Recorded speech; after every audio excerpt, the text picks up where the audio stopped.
Nashik road परिसरातील gel road लगतच्या Maharudra colony Vasant Vihar अरिंगळे चाळे ते सोमवारी घडलेल्या एका धक्कादायक घटनेने संपूर्ण शहर हादरले आहे। पतीने पत्नी आणि 7 वर्षीय मुलाची धारदार हत्याराने निर्घृण हत्या केल्यानंतर स्वतः विषारी औषध प्राशन करून आत्महत्येचा प्रयत्न केल्याची घटना उघडकीस आली आहे। या दुहेरी हत्याकांडामुळे परिसरात भीती आणि खळबळ निर्माण झाली आहे। मिळालेल्या माहितीनुसार किरण एकनाथ हजारे वय 54 वर्ष यांनी पत्नी अश्विनी किरण हजारे वय 43 वर्ष आणि मुलगा श्रेयस किरण हजारे वय 7 वर्ष यांच्यावर धारदार हत्याराने हल्ला केला। या हल्ल्यात दोघांचाही जागीच मृत्यू झाला। त्यानंतर किरण हजारे याने विषारी औषध प्राशन करून आत्महत्येचा प्रयत्न केला। घटनेची माहिती मिळताच पोलीस उपायुक्त किशोर काळे, सहाय्यक पोलीस आयुक्त अद्विता शिंदे, नाशिक रोड पोलीस ठाण्याचे वरिष्ठ पोलीस निरीक्षक जितेंद्र सपकाळे, उपनगर पोलीस ठाण्याचे वरिष्ठ पोलीस निरीक्षक जयंत शिरसाट, सहाय्यक पोलीस निरीक्षक किरण कोरडे, प्रवीण सूर्यवंशी तसेच गुन्हे शोध पथकाचे अधिकारी व कर्मचारी घटनास्थळी दाखल झाले।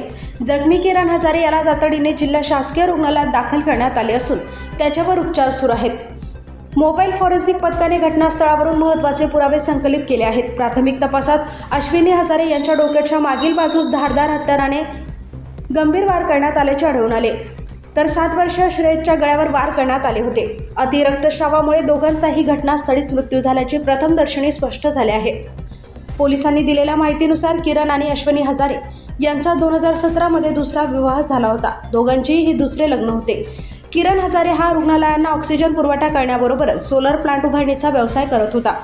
या दुहेरी हत्येमागील नेमके कारण अद्याप स्पष्ट झालेले नाही। नाशिक रोड पोलिसांनी घटनास्थळाचा पंचनामा करून विविध अंगांनी तपास सुरू केला आहे। आरोपीची प्रकृती स्थिर झाल्यानंतर त्याची सखोल चौकशी करण्यात येणार असल्याची माहिती पोलिसांनी दिली आहे। मृतदेह शवविच्छेदनासाठी जिल्हा रुग्णालयात पाठविण्यात आले असून वरिष्ठांच्या मार्गदर्शनाखाली पुढील तपास सुरू आहे।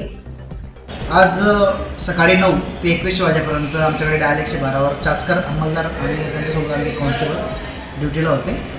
तर 112चा कॉल झाला 13:40 वाजता।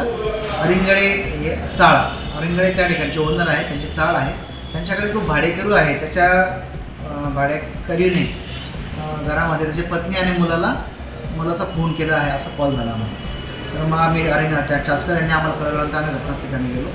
त्या ठिकाणी सदर किरण एकनाथ हजारे आणि त्याची पत्नी आणि श्रेयस असे 3 जण त्या खोलीमध्ये होते आणि अश्विनी आणि श्रेयस यांच्या गळ्यावर वार करून ते मयत झालेले होते। आणि किरण एकनाथ हजारे श्वास सुरू होता त्याचा, त्याने काहीतरी विषारी औषध प्राशन केलेलं होतं, खिडकीतून दिसत होतं। नंतर दरवाजा आतून बंद असताना आम्ही तो तोडला।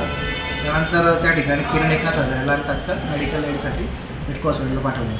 तो थोड्याशा उपचाराने तो शुद्धीर आला आणि त्याने कळवलं की त्याने कौटुंबिक कलहातून कुठल्या तरी कारणास्तव त्याने आपली पत्नी अश्विनी एकनाथ हजारे आणि मुलगा 7 वर्षाचा श्रेयस हजारे याचा लोखंडी चॉपर, सर्वच सदृश्य चॉपर आहे, त्याच्याने गळ्यावर आणि डोक्यावर वार करून त्यांना निर्घृण ठार केलेले आहे।